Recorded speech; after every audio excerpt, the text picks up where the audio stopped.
Pastor Reynaldo Sobrabas. Thank you, Pastor Omar.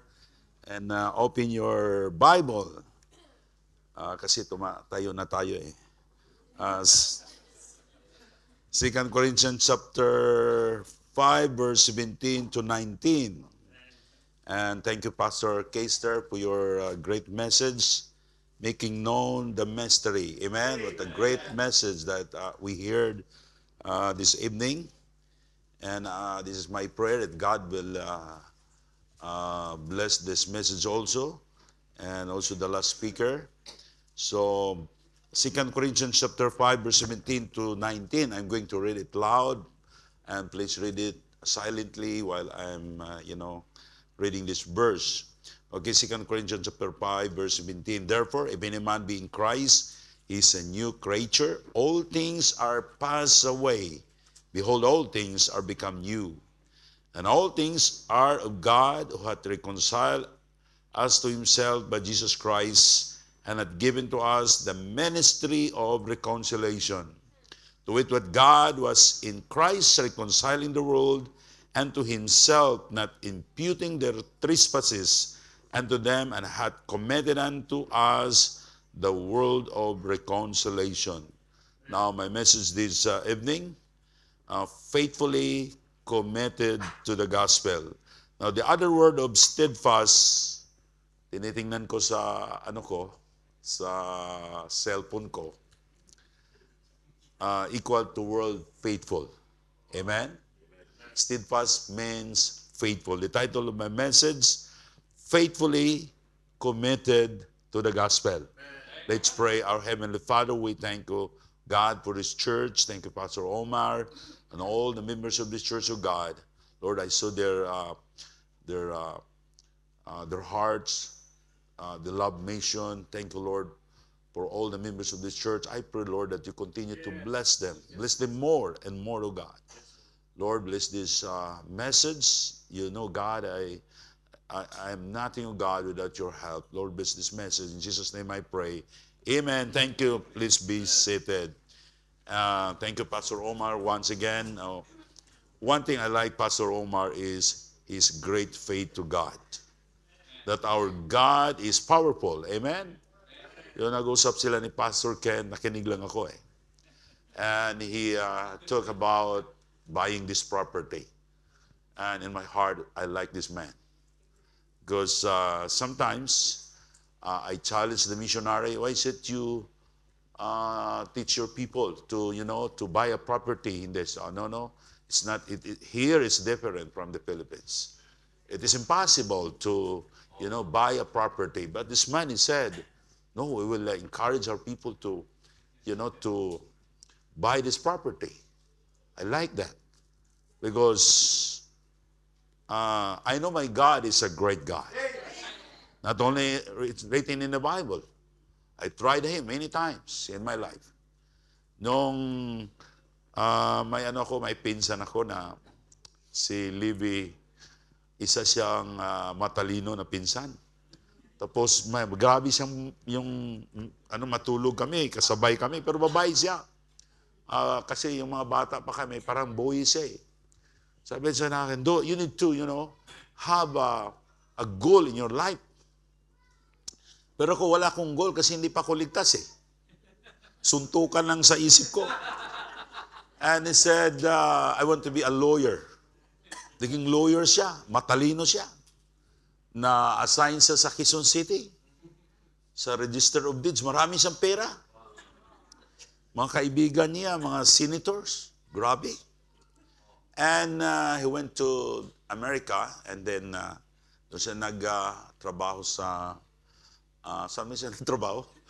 Sa Supreme Court, no? Sa Supreme Court. Kasi matalino eh. But one day when I, went to sa America, nag-preach ako doon, I called him and said, I called her and said, V, nandito ako sa America. Please come. We will go to the church. She said, okay, I will come. And then after that, kami sa church, nakita na namin ang church. And she said, ano ba sila? Madali lang matapos? Kung madali lang. Isa, sabi mo, this is your first time here. Why you know? Iko, kasi ako mag-preach. Tingnan niya ako sa, marunong ka mag-preach? And then they said, wag mo ako ipahiya, ha? Sabi na, hindi ko makapaniwala. Totoo? You can preach? You know how to speak English? O, konti lang, konti lang. And then I stand at the pulpit and preach hard and I give the invitation. And then he said, wow, I cannot believe. Ano bang nangyari sa iyo? Because our God is a great God. It's a powerful God. He can change us. Amen? Now, mayroon akong joke sa inyo. Kasi yung steadfast, faithful yon, di ba? Para hindi kompleto yung preaching ko pang walang joke. Sabi ko ni Pastor Ken, madali lang tong message ko. Basta maka-joke ako. May isang businessman, mayroon siyang pusa, cat. Pusa ba? Pusa. Siya unfaithful talaga yung pusa ko. Ninakaw yung ulam namin palagi. Sabi ng driver niya, Sir, mayroon akong cat. Very faithful.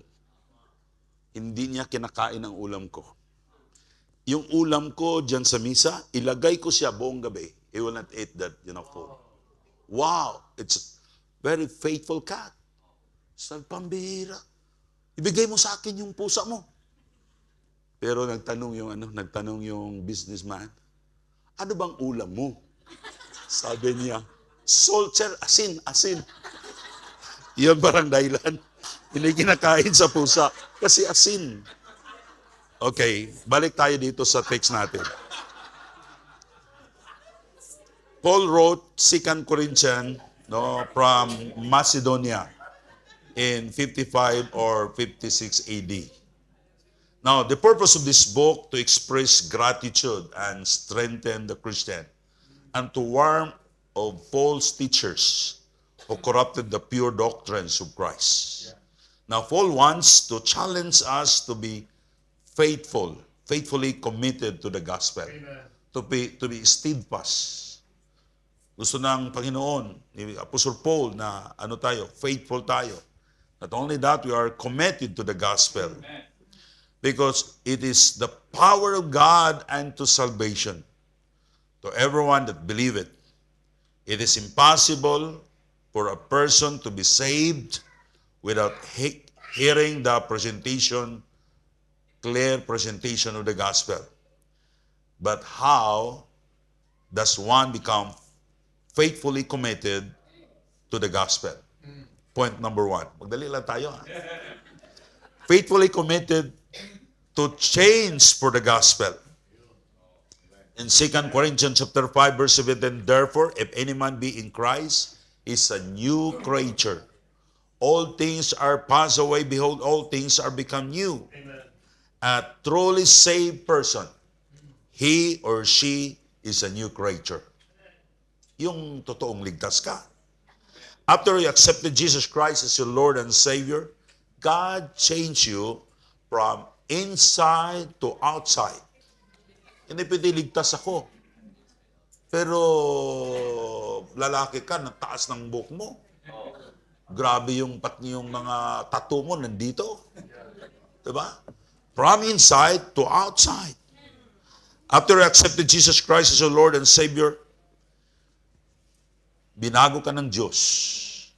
We lost our desire to do bad things. Noon na hindi ko maintindihan yan.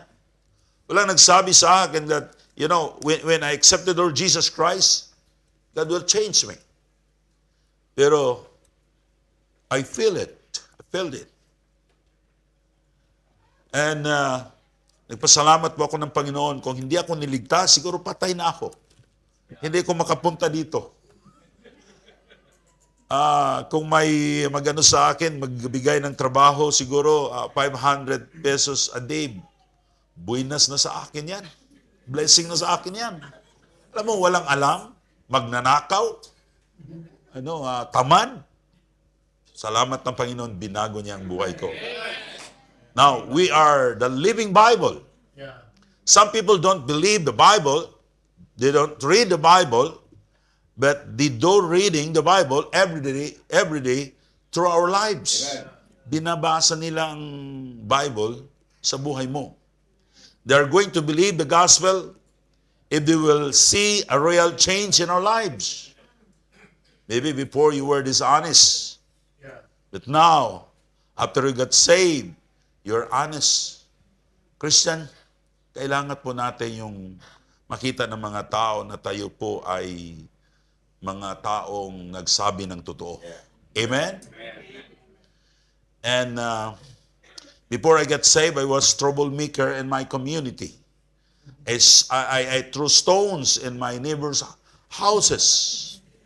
And their fruit trees. Gusto kong magalit sila sa akin. After I got saved, I stopped doing all those bad stuff altogether by God's grace. May neighbors kami na yung naligtas na ako, hindi ko na ginugulo yung buhay niya. Pumunta siya sa bahay namin. Sabi niya sa nanay ko, Loritang nanay ko, Lorita, yung makita niyo sa supermarket sa Mindanao, Lorita's Fish Cracker, nanay ko yan. Pinangalan ko sa nanay ko, Lorita's Fish Cracker. Oh. May product kami, basta supermarket sa Mindanao. Lorita's Fish Cracker. Nanay ko si Lorita. Sabi niya, Lorita, sana ba si Bado? Siya, bakit? Hindi na pumunta sa amin. Kasi binabato ko yung bahay niya. So, namimiss niya ako. And, but you know, when I got saved, nagano sila, bakit na-change yung buhay ko? Pero it's by God's grace. They're expecting us to have change in our characters from filthiness to holiness. When I got saved, God changed my life. Binago ng Panginoon ang buhay ko. If you are truly saved, you are a living Bible. Remember that. You are a living Bible. People are reading the Bible every day through your life. Every Christian is a walking and living Bible. People are observing us. Be sure you have a good testimony for the sake of the gospel. Amen? Kung gusto mo maligtas ang office mate mo, kailangan makita nila si Jesus Christ sa buhay mo. We need to be steadfast in doing good works. We are the light of this world. If you are truly a child of God, you need to be committed to light this dark world. This world is full of darkness. We are the light of this world in Matthew chapter 5, verse 14 to 16. You are the light of the world. Now, before we get saved, we are living in darkness. But now, we are the light of this world. In Ephesians chapter 5, verse 8 to 11, for you were sometimes darkness, but now are you light in the Lord. Walk as children of light. For the fruit of the Spirit is in all goodness and righteousness and truth, proving what is acceptable unto the Lord, and have no fellowship with the unfruitful work of darkness, but rather reprove them. You know, my father is used to go fishing in the middle of the sea when it's low tide. Sino ba sa inyo tumira sa malapit sa dagat? Diba, ang tawag namin doon, manginhas. So sa inyo, alam niyo, no? Manginhas. When they're low tide, you know, my father, pupunta siya doon sa malayo. Kasi ang dagat, nawala yung mga tubig niya. So you can walk doon sa malayo. But he was lost. Kasi gabi, ang gamit nila, yun lang lukay. Lala siya lang ng lukay. He was lost and he forgot where is the dry land. Because it's very dark. Yung paikot-ikot sila, parang hindi nila ma-identify saan yung dry land. Doon ba? Dito ba? So, ang nangyari, my father, hindi niya alam. Kung doon siya, magkamali siya, bumalik yung dagat, mamatay siya. But he was very thankful because one of the houses near the seashore lighted a lamp and my father survived. What if? Kasi nakita siya ng pinsan ko, pinsan pala niya, na nag-ikot-ikot, ang pangalan ng papa ko si Lulong. Nag-ikot-ikot siya doon. He lighted the lamp para makita niya. What if no one doing that? Patay ang tatay ko. Right? And there are lots of people out there who don't know the truth. They don't know the right way. How to get to heaven. But when they see your good works, they will glorify our Father, that they will be saved, and because we are light of this very dark world.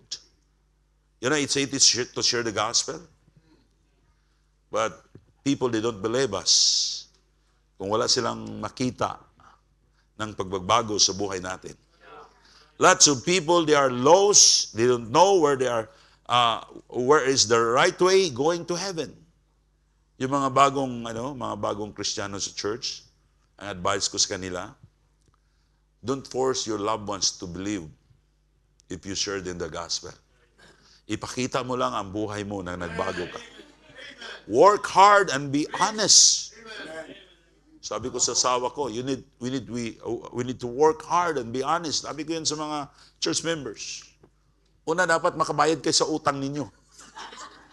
At saka nakita ninyo na bago yung buhay ninyo, at saka iba na. Pag mangutang sila sa inyo, pautangin ninyo. Konti lang. Tapos, i-invite ninyo sa church. Pag hindi sila magbayad, singilin ninyo. Hanggang maligtas. Totoo yan, ginagawa namin yan. Pinautang namin sila, mga relatives namin.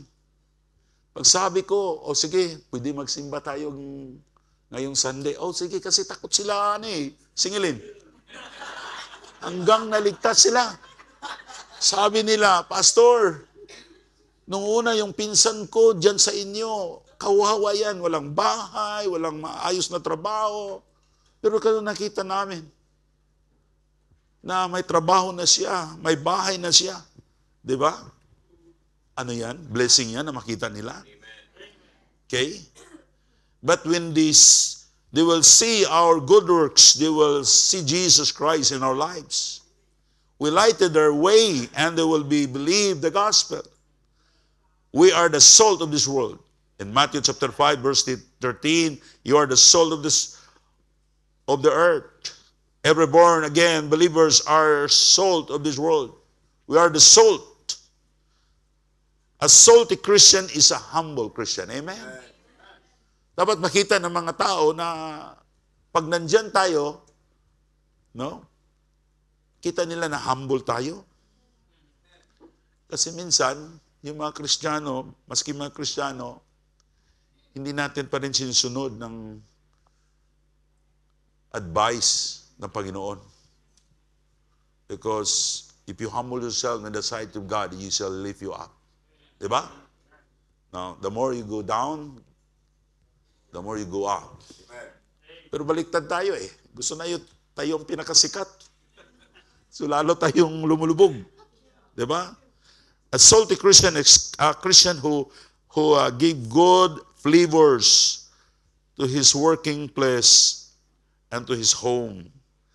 God wants us to have a good testimony in our working place and in our home. We should be committed to rebel as a significant change in our lives from being unsalted to salted, so that people will believe the gospel. You know, salt is precious commodity in the old time. Roman soldiers sometimes are paid by salt. Grabe yung una, no? Yung mga sundalo, Roman soldier, binabayaran ng silang asin. Sino ba sa inyo gusto magtrabaho? Tapos yung sakong asin. Ayun, hindi na. Pero nung una, salt is precious commodities. They have saying, you are not worthy of your salt. Diba? Marinig natin yan. Salt is used to preserve. What if the sea has no salt? No, there is no fishes at the sea. And the people who live around the seashore will get sick and die. God wants you to be salted for the sake of the gospel. Dapat yung buhay natin may asin. Amen? Pag dyan ka, masaya ang mga tao. Sabi niya, ito, Kristiyano. Ito, pag mag-basketball ka, sabi niya, Brad, nakita mo ba? Sino kayang tama dito? Di ba? Hindi niya, kasi kung tatanungin ka nila, kasi alam nila, you are, magsabi ka ng totoo. Di ba? Pero mahirap kasi. Now, church, Christian, dapat ang buhay natin makita ng mga tao na ano tayo? Ano sa Panginoon? Masaya sila kung makita nila na you are, doing the right thing. Hindi ka nag-compromise. May isa kaming young people, may basketball ministry kami sa church. And we're so excited. Mayroon kaming isang young people na PBA. Tapos, sabi ko, Mark, yung nag-training pa siya, nagbayad pa ako, tagabigay lang ng bulan niya. Para siya sa PBA talaga. Sabi niya, Pastor, ipitrain mo ako. So, sabi ko sa kanya, huwag kang mag-compromise. Pero binsoy siya. Pero nag-opering naman. Sabi niya, Pastor, hindi pwede, hindi ako uminom. Magagalit yung coach ko. Sino ba kinatakutan mo? Ang coach, ang Panginoon. So, nag-compromise. Wala. Hindi sumikat, na binsoy lang. Pero at least, na-PBA siya. Now, number 2, faithfully committed to continue even in hardship. What kind of Christian are you? Are you happy because wala kang problema? How about you have problems? Now, we are reconciled to God through the suffering of Jesus Christ. Just remember the Lord Jesus Christ, how He saved us. 2 Corinthians chapter 5, verse 18, and all things are of God who hath reconciled us to Himself by Jesus Christ, and hath given us the ministry of reconciliation, who hath reconciled us to Himself by Jesus Christ. We are reconciled to God because of the suffering of Jesus Christ on the cross. So Christian life, part ng buhay natin, yung suffering.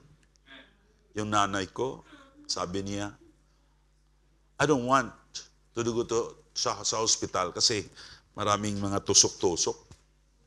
So, sabi niya, gusto na akong magpaalam. Every year, magpaalam siya. At the age of 50 siguro, hanggang naging 84 siya, no? Every year, nagpaalam siya. 86. Kasi yun ang problema niya. She doesn't want to endure yung pain. Sabi ko sa kanya, nanay, ito ang gawin mo. Every time may tusok ka na, may pain, remember the Lord Jesus Christ. How He saved you. Di ba mawala yung pain mo? Sabi na, oo nga. Pag tusok, I remember the Lord Jesus Christ. How He saved me. Pero tayo, kunting bagay lang. Ano ka na? Hindi ka na steadfast. Unfaithful ka na. Hindi ka na magbigay sa tithes mo. Ano ba ang mo? You remember the Lord Jesus Christ. Kasama yan sa buhay natin. Kasi when we are in heaven, yung mga suffering natin na natin dito na experience is like a gold na hindi na mawala sa atin. Ipagmayabang natin yan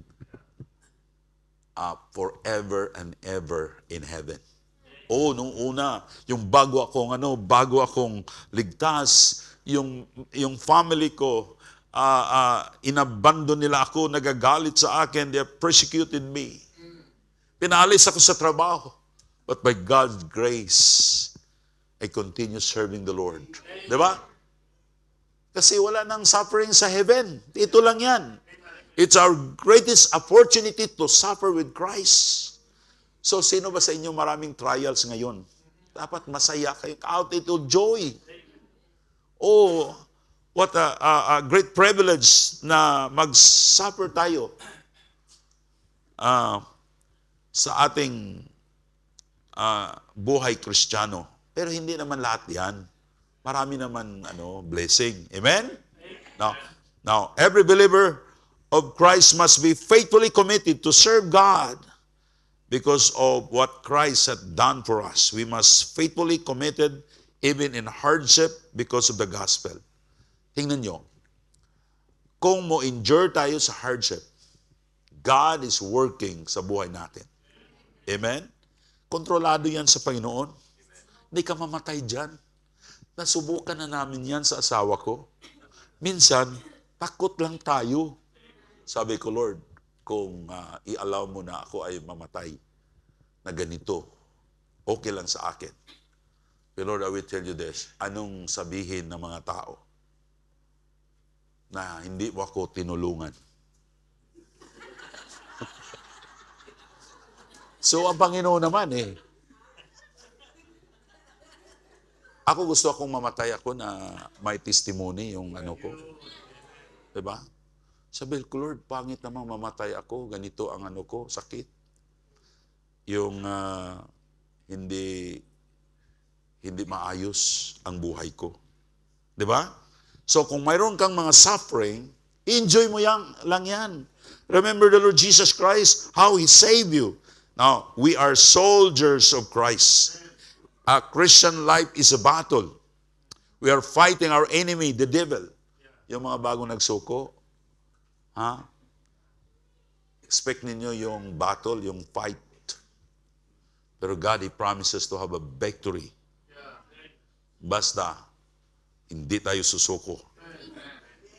As a good soldiers of Christ, we need to endure hardship. 2 Timothy chapter 2, verse 3, Thou therefore endure hardness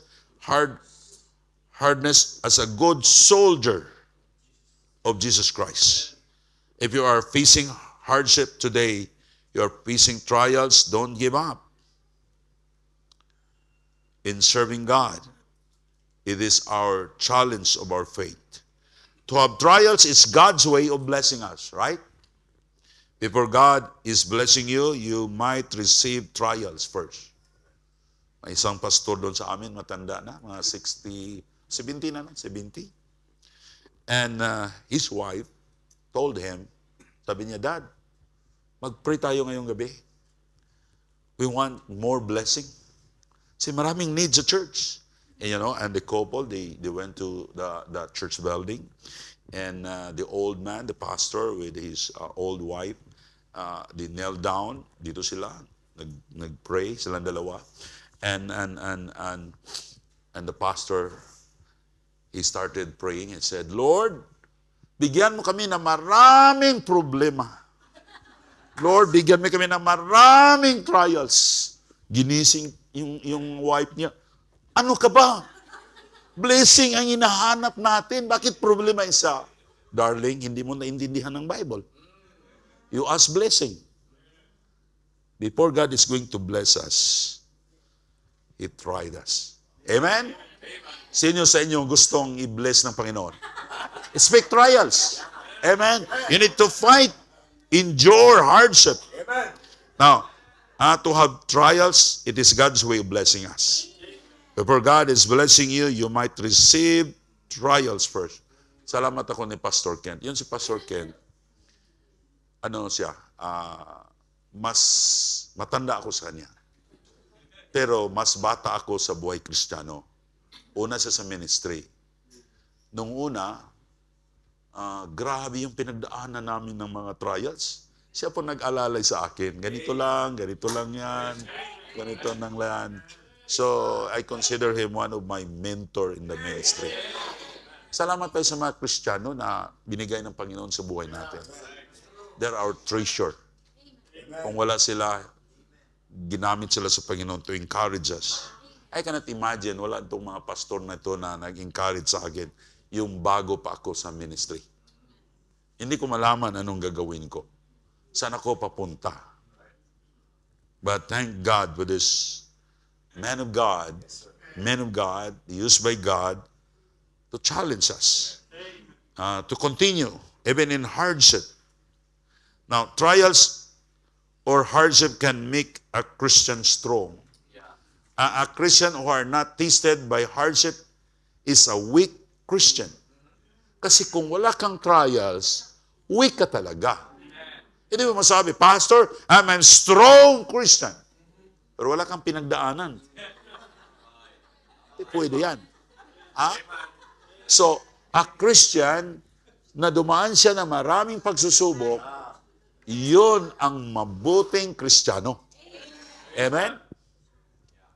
In James chapter 1 verse 2, my brethren, count it all joy when you fall into diverse temptation. Kung may trials ka, para kang count it all joy, para kang nakatanggap ng pera. Kasi next blessing yan. Knowing this, that trying of your faith worketh patience. Now, if you have trials today, the Bible says, count it all joy. Kasi minsan, hindi tayo steadfast, naging hindi tayo faithful kasi dahil sa trials. We don't understand the Bible. We don't understand the Christianity. But if you understand Christianity, even in trials, you need to continue serving the Lord. Now, because trials and hardship can make you weak, cannot make you weak, but it make you strong. It cannot make you of losing something, but it make you to have more. Kasi, kung may trials ka, huwag mong isipin, I lose something because I have trials. No. Because of the trials, God will allow you to have more. Now, when you put weight in your legs will be stronger. Right? Now, a good soldier of Christ are faithfully committed to serve Him even in hardship. Be a good soldier in Christ. Now, if you face hardship today, you face trials, don't give up in serving God. It is our challenge of faith. We are going to experience God's grace in our hardship. In 2 Corinthians chapter 8, verse 1 and 3, moreover, brethren, we do you to wait of the grace of God bestowed on the churches of Macedonia, how that in a great trial of affliction, the abundance of their joy and the deep poverty abounded unto the riches of their liberality. For to their power I bear record, yeah, and beyond their power, they are willing of themselves. Now, the grace of God bestowed on the churches of Macedonia because of their great trials. Kung marami kang trials, dyan ang Panginoon tumutulong sa iyo na maraming yung grace of God mag-abound sa buhay mo. Amen? I-balance yan ng Panginoon. Now, in our trials, we experiences God's grace, God's favor in our lives. And we continue believing God. Now, if you are faithfully committed to support God's work, even in hardship, you continue doing it. Tuloy ka lang. A faithfully committed Christian will continue serving God even in hardship. Kung kung takot ka, isabi mo sa Panginoon. Kung galit ka, isabi mo sa Panginoon, Lord, tulungan mo ako. Baka sapakin ko siya ngayon. Yeah. Yung mag-away sa yung bahay namin, sabihin ko lang, go to your room and pray. Isabi mo sa Panginoon na yung feelings mo. Huwag mo lang suntukin ang bumbong. Lord, tulungan mo ako. You know, yung bago pa kong Kristiyano, yun ang matagal kong nawala sa akin yan. Pag may kalaban ako, maski Kristiyano na ako, suntukin ko yan. Kasi instinct ko yan. Pero umiyak ako sa Panginoon, Lord, tulungan mo ako. Yung nagsung leader po ako, tinuruan ako sa ko, pero sintonado po ako. Tapos may butas dito sa church namin, dito maliit. Kasi nagsung leader ako, yung kaibigan ko pala, yung mga unbeliever na kaibigan ko, sinilip nila ako. Tapos pinagtawanan nila ako. Nagagalit ako. Alam niyo, pagkatapos sa pagsung leader ko, habulan kami, suntukan kami. Grabe yan. Sabi ng pastor ko, Brother Ray, ikaw mag-preach sa young people. Siguro, 17 years old ako. And then stand, I preach. Pero paglabas ko, pag may kalaban ako, basketball kami, pinagtawanan, suntukan pa rin kami. Sabi ko, Lord, ano ba tong buhay ko? Pero yung Panginoon, don't quit. Just say to the Lord, Lord, help me. Lord, help me. Because without God's help, wala kang magawa sa character mo. But God can change. Amen? Lord, bakit ako? Materialistic ako. Pagpunta ko sa supermarket, marami kong mabili. Wala naman akong pera, lubog ako sa utang. Bad testimony yan. Man, just talk to God. Pray harder. He said, Lord, help me. And God will change you. In times of hardship, God's grace will abound to us. God's power will be working in us. When I started my business, I promised to give my tithes, but my business is going harder and harder.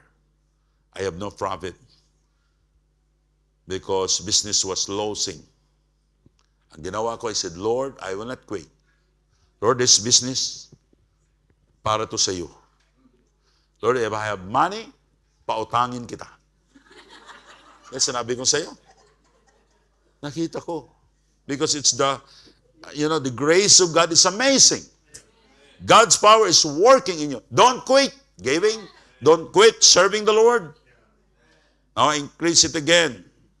Ang nangyari, pag may pira ko na hindi ko ginamit, binigay ko. Advance offering yan. Brother Philip. The first time, maybe 34 years ago, the first time, hindi pa ako pastor niya na, bago, 15 years lang ako na pastor, no? 16. The first time, I have 990,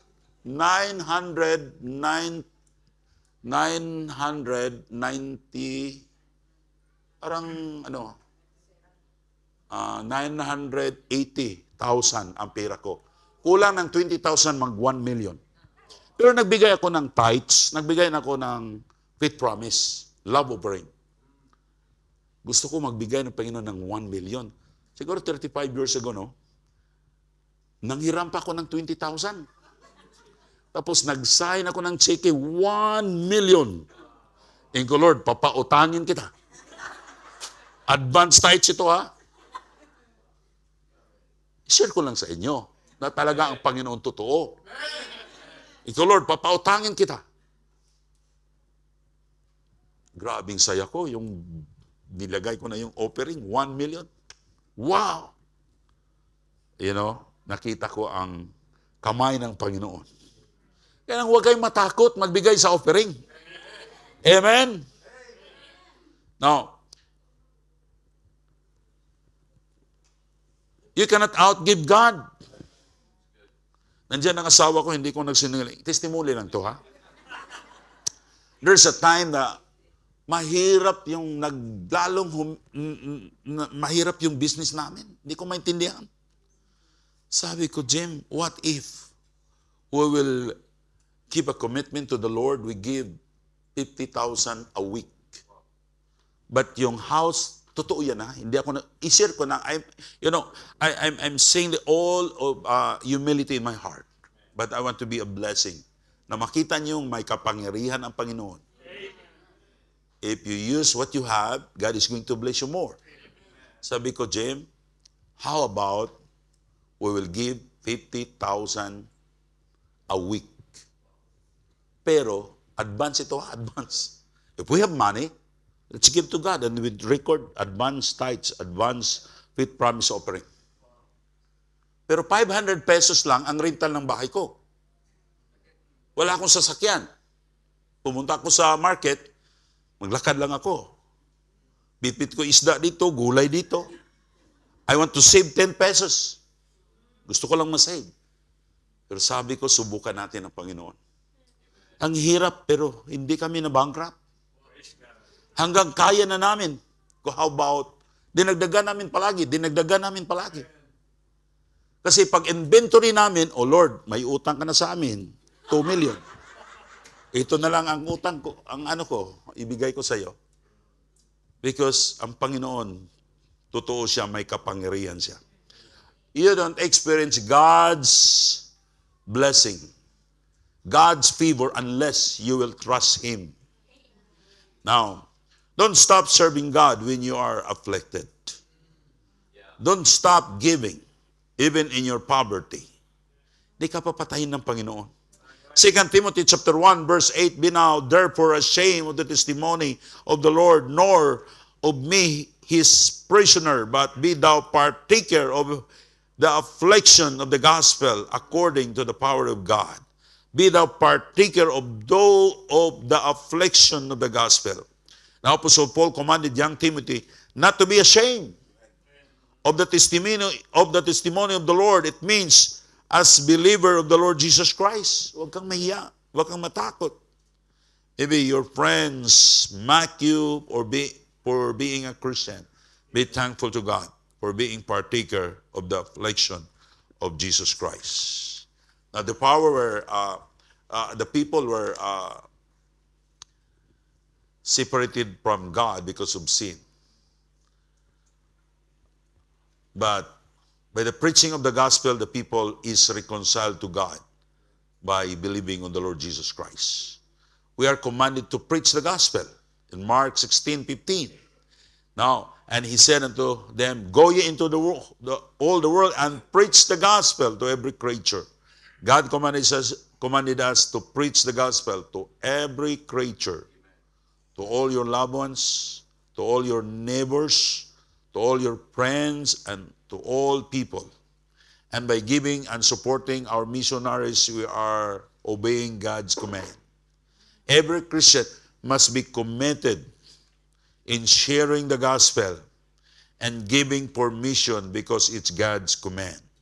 Now, if you obey God's command, it brings great blessing in your lives. Let's obey God in our giving for mission. Amen? Huwag kang matakot. Don't be discouraged. Pastor, why is that? Nagbigay na ako ng misyon at sa tithes ko, bakit naman naghirap yung buhay ko? Dapat dadaan ka dyan. Huwag kang matakot. Now, many Christians don't enjoy God's blessing in their lives because they don't obey God's command.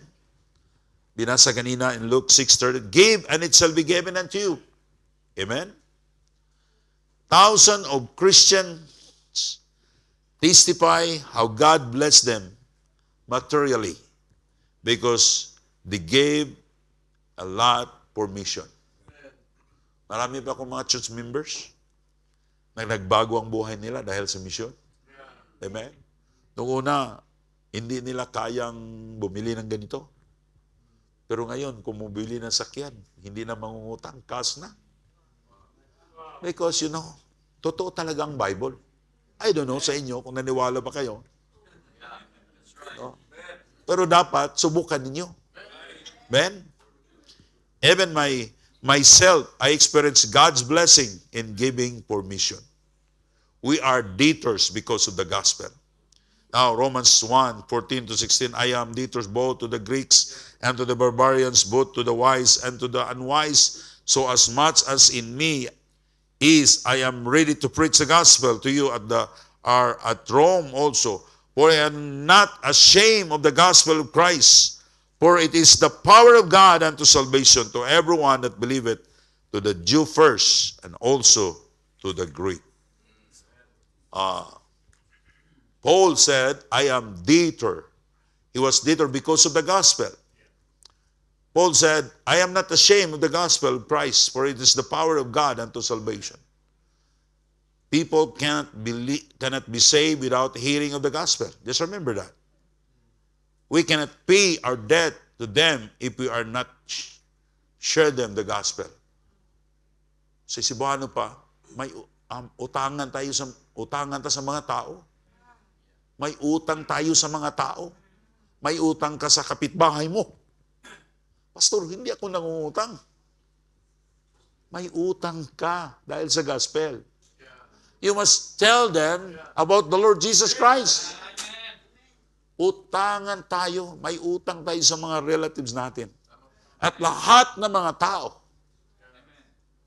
mabayaran lang natin yan if we give and if we share the gospel. Yung may bakery ako, nag-rent ako ng isang house, hindi pa ako pastor nung panahon na yan. Mayroon kaming kapitbahay, madre ang anak niya. Kilala siya sa lugar namin at nagkasakit yung asawa niya, nagka-cancer. And God, God put burden in my heart. Na dapat yung matanda, kasi may sakit, kailangan i-share ko yung gospel. Sabi ko, Lord, I cannot do it to God. Matakot po ako magpunta sa kanila. And then, sabi ko, oh, yes, Lord. Okay na ako, puntahan ko yan. Pero tiningnan ko, tinaniming ko na walang tao. Punta na ako, kasi kapitbahay namin. Lola, nandito po ako. Oh, nandito si Rick. Nandito yung kapitbahay natin na may bakery dyan. Oh. Usap kami and I started sharing the gospel. I start, Romans 3:23, gano'n eh. Biglang dumating yung mga madre. Naku, nakasutahan na pa. Hindi ako, alam nyo, parang umiyak, parang gusto ko na tumakbo. Pero nandiyan na sila eh. Yung panahon na yun, kailangan ko niyang, nasa conclusion na sa presentation ko sa gospel. Nandiyan ang mga madre. Sabi ko, Lola, you want to accept the Lord Jesus Christ as your Lord and Savior? Because this is the only way na makapunta ka sa langit. Ang mga madre, pati sila tumanggap ng Panginoon. Say, minsan tayo, takot lang tayo. Pero God, He can work for us. Paano kung makita ang mga tao na hindi marunong mag-share sa gospel? Pero may mga bunga sila. Diba? Yung may member kami, si Rini, yung driver ko, si Rini, si Lando. 1 taon ko yung tinuturuan ng soul winning. Sabi ko, Lando, i-soul winning mo si Rini ngayon. Rini, i-soul winning mo si Lando. 1 year. Pero ngayon, marunong na sila. Where's your first time you win souls? You start today. Or tomorrow. Pagdating mo dyan, may tao dyan. Isusuwining mo yan. Amen? Utangan tayo sa kanila. Lahat na mga tao, mabayaran na natin. If we tell the story about the Lord Jesus Christ. We are ambassador of Christ. You are working a diplomat of your own country.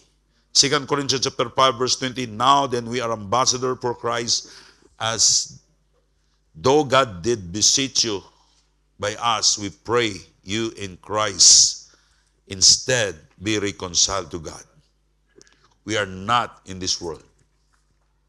In John chapter 5, verse 19, we are, if ye were of the world would love his own. But because you are not of this world, but I have chosen you out of this world, therefore the world hated you. This world is not our home. Our home is in heaven. We have mansion in heaven. Amen? As an ambassador, we are a messenger of our King. We preach the message of reconciliation. We preach Christ through faith in Him. The people of this world cannot get back to God unless they will believe the gospel. As ambassador, we need to behave ourselves. We are God's people. Amen? We are peculiar people. In Titus chapter 2, verse 14. In conclusion, God wants us to be faithful, committed to the gospel. Amen. To be steadfast. God wants us to be a blessing to others, that they will going to believe the gospel. Yung prayer ko taga, Lord, make me a blessing sa mga kapitbahay namin. May kapitbahay kami na gumagawa ng mga furniture. He waited too long na may mag-invite sa kanya. He waited too long. Sabi niya, gusto ko magsimba dyan. Kasi nakita ko masaya sila. If you are a Christian, dapat makita ng mga tao yung face mo na iba ka. Even there's a lots of problem, may peace ka sa buhay mo. Nakasmile kasi masaya sila. Gusto ko ding, ano kayang nasa kanila? And then, mayroon kaming isang Kristiyano na backslider. Nagpagawa sa kanya ng furniture. Marami siyang tanong about sa church. Sabi niya, you go there. Punta ka. Buti na lang, may backslider na nag-imbita sa kanya. And he got baptized, naging member sa church. Now, maybe you are praying that God will save your relatives, will be saved, nga maligtas po sila. Continue doing it. Just pray. Yung kapatid ni Gemma, maybe 35 years na saved, na baptized sa church. Kasi ano sila? Couple for Christ. Grabing paninindigan. Palagi akong piniprosecute. Pero, hindi kami huminto. I went to their home, Bible study ako. Minsan, hindi na sila magtanggap sa amin. Okay lang. After a year, balik na naman kami.